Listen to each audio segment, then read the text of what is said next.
So guys, we're gonna start with the, and I want to get everybody's opinion. So we're gonna pass the ball around here. So we're gonna start with the nitty gritty, and we're gonna work our way up from there. So the first question is, let's start with the reverse. What is one of the biggest mistakes people use when they try to hire a contractor for the first time? What's a big mistake people make? So I'm gonna start with you. What's an easy mistake to avoid when you're approaching and starting to hire a contractor? Who's that question directed to? Remy. Okay, I feel like, James, we need a family. What's that game? The family one with the buzzer? I feel like I want to buzz faster than Pierre every time you ask. Funny. Family Feud. Family Feud. I love There you go. That's what I feel like. Okay, so for me, the biggest is the cheapest price. Mm-hmm. Okay, and what pitfalls does that run you into? Because that means we have to go and rework stuff, or else there's severe inspection issues that Pierre sees, and we have to go over and over and over and fix these little things. The little things add up for sure. Okay, Pierre, how about you? What's an easy first mistake to avoid when hiring a contractor? Hands down, it's got to be cost.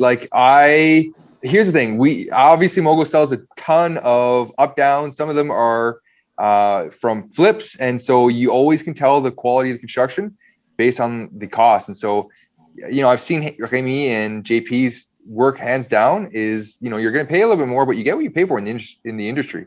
I've seen guys cut corner, leaving old showers in the assembly and then just going over top and calling it done and calling it, investment ready. Okay, so costs, I got to agree with Remy. This is the number one thing. Okay, all right, look at that. I think, we're getting everybody chiming in saying, don't go cheap. Right. So Jesse, what do you think? Obviously going cheap, we have unanimous agreement here, but what's another mistake people make when approaching a contractor? Yeah, I was going to say the cheapest option isn't the best option either, but apart from that is making sure that they have their liability and WCB and all of their business licenses, so then not some fly-by-night company, and if there's issues, you can go back and you're covered. You're protecting your asset from if they mess up and then disappear, right? So. Okay. Well, Jesse, because you went last, we're going to start with you. So we're approaching a contractor for the first time. Most of the time, a contractor should give you a quote. Is that it? Can I get a nod from the guys? Like, we want a quote in writing if we're working with a contractor. So what are some of the things that you want to look for in a quote? Like, what should be there? And if it's not there, you're like, oh, red flag on this guy when we're looking at a quote from a contractor. Yeah. Everything that is, it should be listed, everything that's included in the quote. And if there's something that's not included, or that would be like an extra, then that should be included as well. So what's included and what's not included, and the price of each item. Okay. And Pierre, what do you think? What's something that you want to see in the quote, or what's something that if it's missing from the quote, it's a red flag? So currently, to get a quote from a contractor, it's very hard because building materials are fluctuating daily. So to get a fixed cost on a quote, it's going to be hard, especially for lumber. If you're framing out a basement suite, you're not going to get a long-term quote. So ask if you can get a fixed term cost and have it validated for at least 60 days is what I would ask. Things that if they're not included, get an itemized breakdown of the entire project. Let's say we're talking about basement suites. Ask them, okay, what's my electrical budget? What's my framing budget? What is my HVAC budget? And then giving you a breakdown on all those systems. Because if you take on portion of that inspection, which I don't condone, of course, and you can't in Edmonton with suite properties, just get a breakdown, as much of information as you can get, okay? And getting that quote for as long as you can have it, 60 days. But you may have a trouble with contractors currently with that in our current market, at least. Awesome. And Remy, what about you? What's something that you think might that could be a problem? So since this year, I've had to revamp our estimating system, James. The market is fluctuating so much, prices, installation. So I completely revamped our estimating, and I go line by line. And anytime I get any updates for installation being increased, I'm going increasing my estimating sheet. I have to stay ahead of the curve so that my clients, I don't hit them out with a change order. I hate change orders. I hate them for my clients and I hate them for myself. Sometimes there's unforeseens and I have to be cautious about that. I don't want to padded my estimate too much. But so one thing I've been doing recently is I've been doing, I don't know if you heard of Loom. It's kind of like a video chat. So what I do is I go through my whole estimate. I break down line by line of what my costs are. And I show the client kind of what I have in the budget for this. So going forward, let's fast forward 2 months down the road, and we've got an argument, or let's just say I haven't had it, but let's say we have a question about what's in the budget for flooring. I want to increase. I could go back to that video and say, see my budget? Now you're asking for, let's say, $425 a square foot when my budget had $375 in the estimate. And so I'm educating as I'm showing my numbers, but it's all a relationship. Like having a renovator come through is a relationship, and you have to trust and you have to give and take. So I like building that relationship first. I like transparency so that my clients aren't blindsided. Absolutely. So let's talk more about transparency. Remy, I'm going to start with you again. We're just going to bounce it around. Now, the reason we have you guys on this panel is because you're three of the top contractors in the city. But there's, for lack of a better term, there's definitely some contractors out there that are a little bit. Not all contractors are created equal. So what are some red flags? What are some indicators that the person you're talking to might just be a bit of a shady contractor? Like what's a, like if they do, what's a thing that a contractor does where you're like, wait a second, this could be a problem? For us, we won't allow anybody on site trades that aren't WCB and liability. So on any of my sites, you're hiding under my bubble if you're not coming up with insurance, and I'm not comfortable with letting somebody I don't know be under my bubble. So you can ask for WCB, you can ask for liability, definitely ask for references.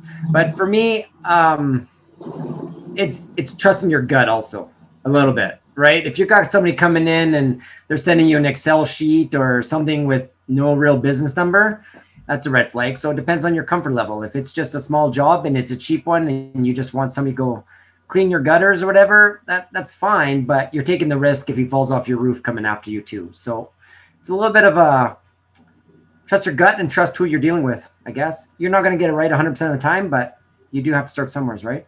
Mm-hmm. Okay, well, I'm going to ask a little follow-up. So, you want to see their insurance, you want to see their WCB. Is that something that you just ask a contractor and they can email you the documents, or like what does that look like? Yeah, you can go to WCB online and request a clearance letter, or else you can ask them to provide it, one or the other. A lot of some of the big jobs, if we've got, let's say 50, 100 grand project, we're going to provide that with the estimate, or we'll provide that with the contract. Like you can say upon contract signing, I want proof of this. And that's fine. You can wait for an estimate first and then ask for it in the background. That sounds not bad. Okay. And Jesse, how about you? What are some of the things that separate the good ones from the bad ones? What's a red flag where somebody sees that, or there's a little comment or something that's missing? Like what's a thing where you're like, okay, this contractor could be trouble? Yeah, I would also say making sure they have the WCB and liability, and check to see if they're bonded as well. Okay, what does it mean to be bonded? That's where you have a bond with your insurance company. So now if they're not bonded and they steal something, or if they steal something or they damage your property, that homeowner can go back and get covered for their loss. So, okay. So just make sure that they're bonded, have their WCB and liability and their business license. And also I'd say making sure that you have some sort of relationship with them would also help. A lot of times, like the referral process, it's, you know someone who knows someone who knows someone, and there's a little bit more accountability that way as well. So. Got it. Pierre, we're coming to you last. I'm super excited because I can share a lot of insight on this. Okay, my number one, hands down, if your contractor is asking you for a huge initial upfront before even doing any of the work, the contractor should be able to float some of the job. And now, not all the job, but some of the job up front. When we were contracting, we wouldn't ask for any deposits. Maybe that's why we're not contracting anymore. But nonetheless, your contractor shouldn't be asking for 50% up front. Okay. Number two, guys that are showing up without a tape measure. I love seeing this. If you don't have a tape measure or some means to measure out the floor plan, how the hell do you know you're quoting? Okay. Number three is someone showing up where they don't look like, one, they've been on a construction site recently, or they're not familiar with, like, if you're building a suite property, because that seems to be what we're doing in Edmonton, if they're not familiar with like some of the regulations. So as the consumer, you have to be aware of some of what of the regulations are. So pick and prod to see if that contractor has that experience. If you go, okay, so this is what I want to do with the staircase. If it's not 6'5", like just, draw little hints of things. If they catch up on it and they go, well, actually your window requirement's got to be this, like 30 inches, or the opening's got to be 3.77, like little things like that. As a consumer, that's how you protect yourself. Educate yourself, and then drop those little tidbits to see if they're like, oh yeah, or if they're like, well, I'm not sure, let me ask a friend. Is that the guy you want to hire? Of course not. So, three things that you can look after. Your look after your best interest. Totally. I say that a lot. Yeah. Well, you know what? I want to, like, again, we're getting perspectives here because everybody watching this is learning. Just like they're probably going to think I need to hire a contractor at some point. These are nice little tidbits. And so one of the things we talk about is just the payment schedule. How we're paying these guys. So, I mean, Pierre, you kind of made a comment that a 50% upfront deposit for the cost of the work, kind of outrageous. Yep. So, and there's no right answer here, but I just want to poll the room. So, Pierre, you go first. Like, what do you think a fairly, and there's no such thing as industry standard because every contractor is different, but what's a typical-ish payment structure for, a good sized job? So when we were doing construction, we would do 10% at a signing that will look after rendering costs, that'll look at permit pulling. And then depending on milestones and how you coordinate the inspection, let's say you're doing plumbing rough-ins, or if you're packaging all the rough-ins at one time, then you'll do like a 25%, a 25%, and then a 25% upon initial or final inspection. So every contractor has different approaches, and it depends on the cost of the construction, of course. But initial 10%, I would say, is the maximum that I would be comfortable giving someone. Now, you want to ensure that the contracts are in place that stipulate the payment schedule, also what it includes before you sign a check. Contracts got to be signed because it's your hard cash, right? Totally. So yeah, not only do you want a good payment schedule, you want it in writing in a contract. I mean, the root word of contractor is contract. So make no mistake, when you guys are hiring out for jobs that are costing you tens of thousands of dollars, there's got to be something in writing that spells out what that work looks like. Jesse, what do you think a reasonable payment schedule is for, let's say a small size job in that 5,000 to 10,000 range? Yeah, reasonable would generally be, for how I do it, would be like 30% upon signing the contract right before you're going to go do the work. And then once rough inspection is passed and the work is ready to go forward, another 30, and then the rest at the final inspection after that's passed. Got it. Now, Remy, I'm going to get your perspective from a different angle because, I mean, you're doing the big jobs. We're talking, let's say we're doing $150,000 overhaul of a house. What's a typical payment plan on that looking like? So it depends on the project, James. So I'll give you two scenarios. So we've got 10 apartment suites on the go right now. I can't fund that. So right up front on some of these bigger contracts, we are asking for a 50% deposit from our clients because we know this is a 5-6 week project and we know we're not getting paid for at least 30 days beyond that. So we are a 50% up front, no progressing, build out on the back end. So, but on a suited house, let's say, I'm closer to usually 15 to 20. That covers me for my up to my first rough-ins. So that's permits, that's up to my first inspections. Then I'll bill, let's say, plumbing, HVAC, electrical. They're all within usually the first 3 weeks to 4 weeks. So I'll kind of hold out on the first month of go time, right? With the city of Edmonton right now, it's a 5-6 week just lag and permits. So we kind of get going, we get all the application in, and then we're standstill, right?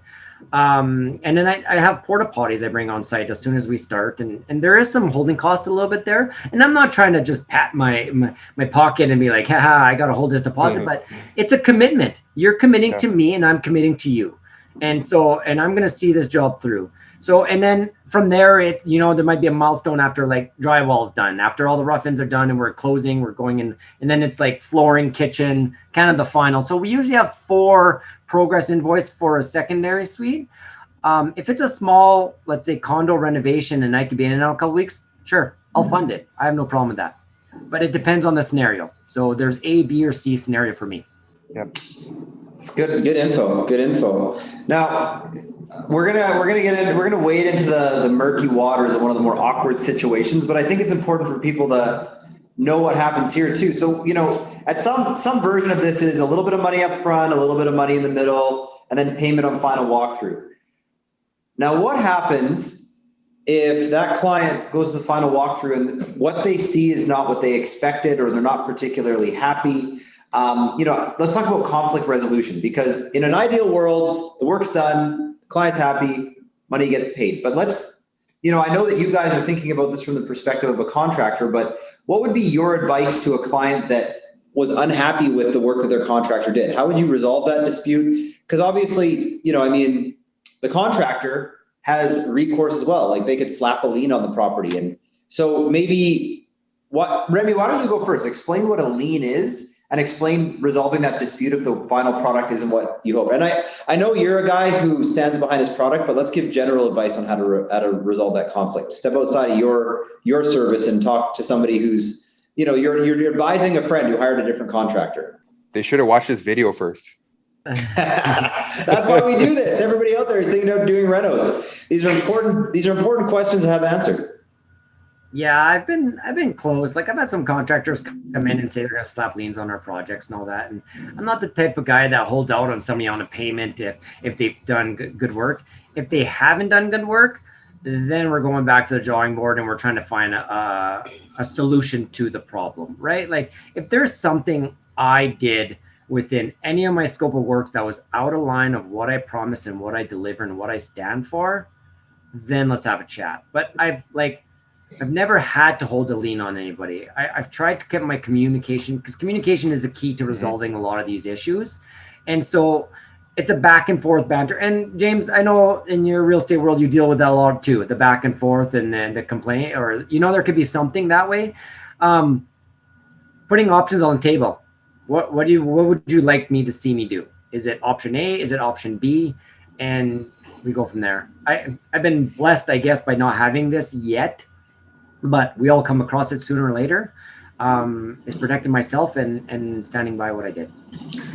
So I'm gonna shift the question a little bit for you, Jesse, because if proactive and good communication, and I agree with Remy on that, is part of the process, then as the consumer, as the client, how do you make sure things stay on track? How would you advise somebody to make sure things stay on track so you don't just show up to the final inspection and now it's getting awkward?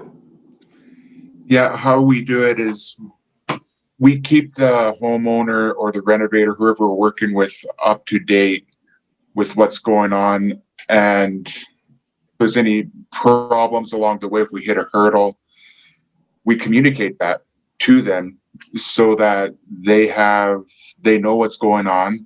And so you don't get to the final inspection and like, oh, this isn't what I thought, right? So we haven't had any issues with getting to the final inspection and, people being extremely upset or anything like that. But yeah, just open communication and just bringing everybody up to speed as you're going along is what we do and how we manage it. Love it. Now, Pierre, instead of asking everybody the same question, I'm evolving the question as we go, so everybody gets to put in some unique input. So the way I'm going to evolve the question for you, Pierre, is if you're popping by and you're having communication and like, what do you look for as a client? Because I'm here, I'm Mr. Client, I've hired out this renovation, but I'm no contractor. So like, what are some things that, you show up on the job site and there's coffee cups and McDonald's bags everywhere. And it's like, well, the job site's a mess and these contractors are slobs, but the work looks good. How do you know? Like, what are we looking for on a job site? What are some things to watch out for so you know the project's on track and you're getting towards a product you can be happy with? Well, first thing I would start by, if they have McDonald's coffee, they've got bad judge of coffee, number one. Okay. Number two is, this is why you have a rendering. A rendering will set what the plans are going to be. And so no one's going to look after your best interest like you will. So you're always going to be checking milestones. If you look at a framed wall and you've got studs that are like this, it's going to be shitty work going forward. Excuse the English, but shitty work is easy to identify. Okay. You're going to look at like, what does this ductwork look like? Is the ductwork in line with the beam? Is the furnace installed level? What is the pitch of the pipes? If you've got a manifold system with plumbing and there is plumbing pipes going off the headers and they're not strapped until 4 feet out, the quality of the build can be identified by the quality of the workmanship, and that is easily identifiable when you're at the rough-in stage. You need to nip that in the butt at that rough-in stage and set the expectation, because it doesn't take long for quality control to go out of control. Everything is identified by the trades. Okay, you're gonna have your GC. The GC is hiring out the subs. How the GC is managing the initial steps with the communication, that is going to tell you what your renovation process is going to be like. If they're shitty to get back to you, if they don't get back to you for like 2 weeks with a simple question, then expect that to be ongoing. Okay, so again, going back to what Amy said, it's communication and tasting coffee. McDonald's, avoid that contractor. I mean, if you like McDonald's, buddy, sorry, man. But. No, I agree with that. But part of like me as a young company, we're building systems. I'm trying to establish better communication. Like, I'm not going to get it right 100%. You're asking me about door handles when I'm thinking about furnaces. I'm sorry. Sometimes I'm not worried about design because it falls into a different stage of the project. And I try to be clear on that. But I get everyone has an intake on what's important to them. Yeah. But I try to pull you along. Like every week, I'll be giving you an update on what's happening next week, so that next week you can kind of follow. Yeah, I popped in a few times. Yeah, the drywaller's there. Oh, the drywaller wasn't there. Yeah, sorry, he had a day where he wasn't there. It's okay. Like, but I'm always pulling my clients along, letting them know what's happening, and I think that could solve a lot of issues. But based on your experience, would you say you can usually tell the quality of the build at the end product based on what the rough-ins look like from the subs? Like if your plumbing is all out of whack, you usually dictate what the quality end product will be like, right? You won't be on my site if your plumbing's all out of whack. Yeah, so there you go. That dictates if the rough-ins are shitty, your final product will be shitty. Yeah, I do a review of the rough-ins, and I expect my contractors to sign off, and this is a status that I'm okay with. Yeah. Got it. Okay. Well, I'm gonna shift the conversation a little bit because we're still talking renos. This is one of the questions people are gonna have when they're working with contractors, just about like how much input do you guys have as contractors advising your clients about what they should do to the property versus how much do you just do what the clients say? So Jesse, I'll start with that one with you. Yeah, it's a lot of times you go into the client's house and you can see that they need, like, all their electrical devices are breaking down, the switches are arcing and stuff like that. I'm like, this place needs a lot of maintenance, right? So in a place like that, I generally give them options of, it's like, hey, I know you called me to do these lights, but hey, we can just do the lights, or we can do more stuff, I see this is going wrong and that's going wrong, and then just give them an options with price points right there. And I find that really with the warranties and everything else, like our top warranty is 2-year warranty with a 1-year safety inspection, and it really resonates well with the homeowners. So yeah, we do. If there is stuff that we think that yeah, it should also be done, we do bring that up to them as well. Got it. And Pierre, where's the sweet spot between advising? Oh, I'm not even looking at the chat. Yeah, let's actually. That was a really great answer, Jesse. So I'm going to switch the question up for Pierre, because there's the trifecta of get it done fast, get it done cheap, and get it done with good quality. So maybe chat a little bit to how to find the sweet spot and how to advise the client on where that sweet spot exists. Because the old joke is you can only ever have 2 of those 3. Yeah. I'm the type of personality that I expect things to be a caliber all the way around, and I'd rather spend money going forward than cutting one of those out. So that's not really a question that is applicable in my scenario, because I'd rather spend more money and have a better quality in the long run that'll last longer. So I don't believe in having something that can be done cheaper and quicker. That's maybe a better question for Remy as he's contracting, right? Yeah, no, that's a great answer, because when you cut on cost, usually it's the quality that suffers. Yeah. So if you're like price versus quality, I get it. Remy, what are your thoughts on that? Because here's the thing, we are often in a position where investors are being mindful of their budget. And so I know you've had 1,000,001 conversations with investors who say, I only have this much money to spend on the property. I need to maximize what I can do to it. Like, I just do not have more money in my bank account. So how do you work through those types of conversations when the budget is a big concern? You want my politician answer, or do you want my honest answer? Oh, the honest answer.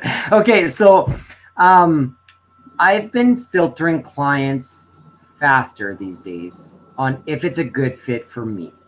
I'm not your cut the corners, slap some mud on the wall, make it look, because I know the quality in the end, I'm not going to be happy with it. And if I'm not going to be happy with it, you're probably not going to be happy with it, and we're going to have an argument. So let's say, hey, I want to keep all this drywall that's bruised because it's a 1970s house in the basement. I don't want you to open up walls. And I know there's going to be cracks behind some of these because we live in Edmonton. There's crack foundation all over. So I know by me not going that extra mile, I'm going to have extra issues down the road. Okay. So I advise and I steer clients away that aren't a good fit for me personally, because my reputation matters more than making $1 on a job. Okay. So, but let's talk finishing. Okay. Like, I wish I could give you 100 options and 100 color and have a designer come through, but that's all cost for the course. So if we want to bring that in-house in and I want to help you get a better design to it, sure. But most of my work is renting quality. I want to bring you the best products that'll last the longest for your tenants and you, so you don't have to renovate down the road. I'm not a custom home builder. Okay. I'll be very straight up front with that. I'm not building you a gorgeous show home HD TV. I will do whatever I can for you to be proud of this place for years to come. Okay. But if black door handles matter to you and there's little finishing touches, fixtures here and there, I'll show you my budget. If you want to go more and you want to upgrade that, or you're within my range, sure. You want black fixtures, you want black handles, you want a different color floor, you want more of a beige than the gray. For me, it doesn't matter. If it matters to you, you're the one who has to rent it out. And I know your renters won't really care, but if it matters to you because it's your product, hey, you cut the check for that house. I'll help you out, give you the best bang for your buck. Awesome. Well, my friends, we are at time. That was a wicked panel. Lots of really practical advice on just like, what is it like to work with contractors? What should you watch out for? Red flags, things to avoid, things to go for. So just a reminder, everybody, Remy does medium to large size contracting jobs. If you want to overhaul a house, he's your guy. If you want to do something really substantial, he's your guy. Pierre, part of the reason he's such a darn good property inspector is because he came from that world. So he knows all the little screw ups that can happen. He knows how to spot them from a mile away, which is why he's got those eagle eyes when he's doing the inspections. So thanks for jumping in on the panel at the last minute to help be part of the discussion. And I mean, when it comes to all things electrical, obviously Jesse's our go-to guy. He knows how to throw some wires down, fix a panel, and all that good stuff. So reach out to these guys. Let's put their contact info in the chat there. And yeah, let's wrap up and get ready for next month. Have a good night, guys. Thanks, guys. Thanks, Aaron. So just a friendly reminder to everybody, Mogul Mastermind, the reason we do this is to bring the community together, to create awareness on all the best ways and best practices for real estate investing, to answer your questions about real estate investing, and ultimately provide a really fun space for people to network and talk about real estate investing. So hopefully you got to meet some new people, you got to expand your contact list, you got a question answered. Some things that we will be doing is because we're all connected, we will be sending out the videos from this meeting on our email list so that you can enjoy them and rewatch them. We'll be sending out Pierre's property maintenance checklist for the spring there. And one of the moguls will be reaching out just to say a friendly hello and make sure all of your questions were answered, and to make sure that you're feeling good about what's going on with your portfolio. And if you want to get that insurance quote or your insurance audited to find out where the savings can be, obviously reach out to Cal as well. Now, next month is going to be an awesome topic. We're actually super stoked about this one because it's a topic we haven't done in quite some time. And it's a topic that I feel like a lot of people are really going to benefit from. So this is going to be one that you want to invite some friends to, colleagues, coworkers, even if you have like a joint venture partner that you've been working with, who's still kind of getting their feet under them in terms of doing some real estate. Our topic is going to be buying your first investment property. So we're going to have speakers who are experts in the real estate field, real estate coaches, long-standing real estate investors, just talking about those like first baby steps towards getting that first investment property.